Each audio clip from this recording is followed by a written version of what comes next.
समझ नहीं आ रहा है यार, राजनीति में जाना है। यार जाना तो मुझे भी है, लेकिन कैसे? वही तो। क्या आप दोनों राजनीति में जाना चाहती हैं? हाँ।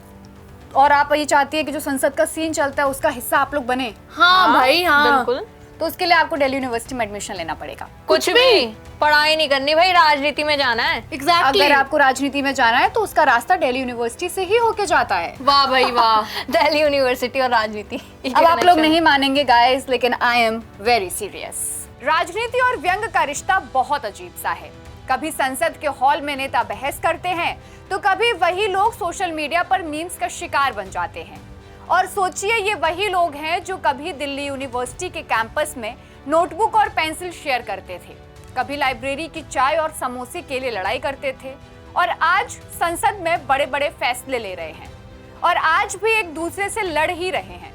अरुण जेटली से लेकर रेखा गुप्ता, अरविंद केजरीवाल, स्मृति ईरानी और राहुल गांधी तक, ये सभी नेता कभी कॉलेज की पार्टियों, डिबेट और यूनियन चुनावों में एक्टिव थे और आज वही लोग संसद के गलियारों में सीरियस फेस बनकर निर्णय ले रहे हैं। तो चलिए हम आपको दिखाते हैं कि कैसे ये छात्र राजनीति के दिनों से संसद की गंभीर और मजेदार दुनिया तक पहुंचे, हंसते हंसाते, सोचते समझते, क्योंकि राजनीति सिर्फ गंभीर नहीं, कभी कभी बहुत मजेदार भी होती है।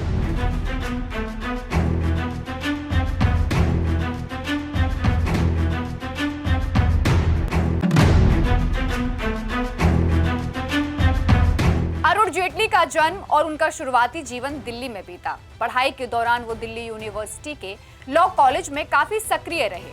छात्र संघ में उनकी भागीदारी ने उन्हें नेतृत्व और पब्लिक स्पीकिंग की कला सिखाई। अरुण जेटली ने 1974 से 75 में डूसू अध्यक्ष के रूप में अपनी राजनीतिक यात्रा शुरू की। जेपी आंदोलन के दौरान सक्रिय रहने के बाद आपातकाल के दौरान उन्हें गिरफ्तार कर लिया गया, जो उनके लिए शुरुआती करियर का एक महत्वपूर्ण क्षण था। अटल बिहारी वाजपेयी और मोदी सरकार में मंत्री रहे अरुण जेटली न केवल भारतीय जनता पार्टी के प्रमुख चेहरों में से एक थे, बल्कि राज्यसभा में पार्टी की दमदार आवाज भी थे। उन्हें जीएसटी और नोटबंदी लागू करने के लिए जाना जाता है। बचपन से भाषण देने में माहिर अरुण जेटली ने अपनी ये कला संसद में भी दिखाई।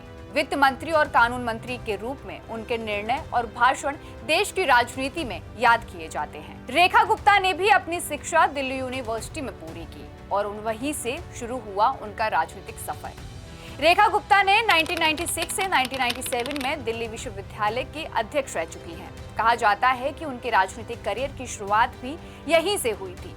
कॉलेज के दौरान उन्होंने कई प्रोजेक्ट्स और इवेंट में भाग लिया और उनकी निजी चुनौतियां और मेहनत उन्हें संसद तक ले आई। कॉलेज के वो दिन जब वे प्रोफेसरों के नोट्स चुराकर पार्टी प्लान करती थी, अब सिर्फ वो यादें रह गई हैं। संसद में उनका योगदान महिला सशक्तिकरण और सामाजिक मुद्दों में अहम रहा है। अरविंद केजरीवाल ने आईआईटी से पढ़ाई की और उसके बाद दिल्ली यूनिवर्सिटी में सामाजिक कार्यों में हाथ आजमाया।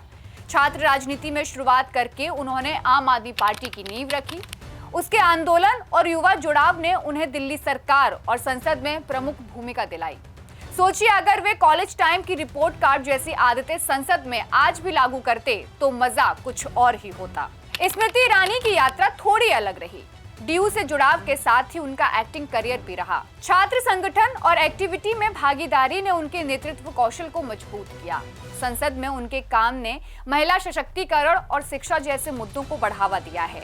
अगर संसद में उनके बहस के अंदाज में कॉलेज के ड्रामे वाले स्टाइल का तड़का होता तो आज माहौल कुछ और ही होता। सुषमा स्वराज डीयू में अपने कॉलेज के दिनों से ही राजनीति में सक्रिय थी। छात्र संघ और कॉलेज डिबेट्स में उनकी भागीदारी ने उन्हें नेतृत्व और रणनीति सिखाई। ये अनुभव बाद में उनकी राजनीतिक करियर में काम आया। 1977 में जनता पार्टी से जुड़ने के बाद उन्होंने धीरे धीरे संसद की तरफ अपनी जगह बनाई। विदेश मंत्री बनने तक उनका सफर डीयू के मंच से शुरू होकर राष्ट्रीय राजनीति के बड़े गलियारों तक रहा। अटल बिहारी वाजपेयी के करीबी माने जाने वाले नेताओं में से एक है विजय गोयल, जिन्होंने 1977 में दिल्ली यूनिवर्सिटी के अध्यक्ष पद पर रहे। वे करीब 3 बार लोकसभा सांसद रहे और वाजपेयी सरकार में राज्य मंत्री भी रहे। इसके बाद मोदी सरकार में भी उन्हें युवा एवं खेल मंत्रालय के मंत्री के रूप में कार्यभार संभाला। जयंत सिन्हा भी डीयू से ही राजनीति की ओर बढ़े। उनके कॉलेज के दिनों में छात्र राजनीति और सामाजिक कामों में सक्रियता ने उन्हें संगठन और नेतृत्व की समझ दी। छात्र संघ और ग्रुप प्रोजेक्ट्स में हिस्सा लेने के बाद ही उनका अनुभव संसद और केंद्रीय मंत्रालय में काम आया। वित्त और उद्योग मंत्रालय में उनका योगदान इस यात्रा की मिसाल रहा है। विनोद खन्ना की यात्रा थोड़ी अलग थी। वे डीयू में अपने छात्र जीवन के दौरान राजनीतिक और सामाजिक गतिविधियों में सक्रिय थे। कॉलेज में पार्टी और इवेंट्स में भागीदारी ने उनके नेतृत्व को और कौशल दिया। बाद में वे कांग्रेस और भाजपा दोनों के साथ जुड़कर संसद में आए और अपनी लोकप्रियता के साथ कई महत्वपूर्ण निर्णयों में भूमिका निभाई। कपिल सिब्बल की राजनीति की नींव भी डीयू से ही रखी गई। लॉ की पढ़ाई के दौरान वे छात्र संघ और डिबेट्स में काफी सक्रिय रहे। कॉलेज के वो अनुभव जहां उन्होंने कानून और नीति पर बहस की, बाद में संसद और मंत्रालय में उनके काम आए। कानून और मानव संसाधन मंत्रालय में उनका योगदान देश की नीति और न्यायिक मामलों में अहम साबित हुए हैं। दिल्ली विधानसभा के अध्यक्ष विजेंद्र गुप्ता साल 1984 में दिल्ली विश्वविद्यालय के उपाध्यक्ष रह चुके हैं। 3 बार से विधायक रहे विजेंद्र 2015 से 2020 के बीच विधानसभा में नेता प्रतिपक्ष रहे हैं। वहीं आशीष सूद 1987 में दिल्ली विश्वविद्यालय छात्र संघ के संयुक्त सचिव चुने गए, जिसके बाद 1988 से 1989 के रूप में अध्यक्ष पद पर उन्होंने कार्य किया। वहीं वर्तमान में वे दिल्ली सरकार के मंत्री रहे हैं। अजय माकन कांग्रेस पार्टी के राजनेता और भारत में और 3 बार विधायक रह चुके हैं। उनकी राजनीतिक करियर की शुरुआत भी डूसू इलेक्शन से ही हुई थी। वे साल 1985 में डूसू अध्यक्ष बने थे। आगे बात करते हैं कांग्रेस की नेता अलका लांबा की। इन्होंने भी साल 1995 में डूसू इलेक्शन लड़ा और अध्यक्ष बने। वे National Student Union of India की भी सदस्य थी।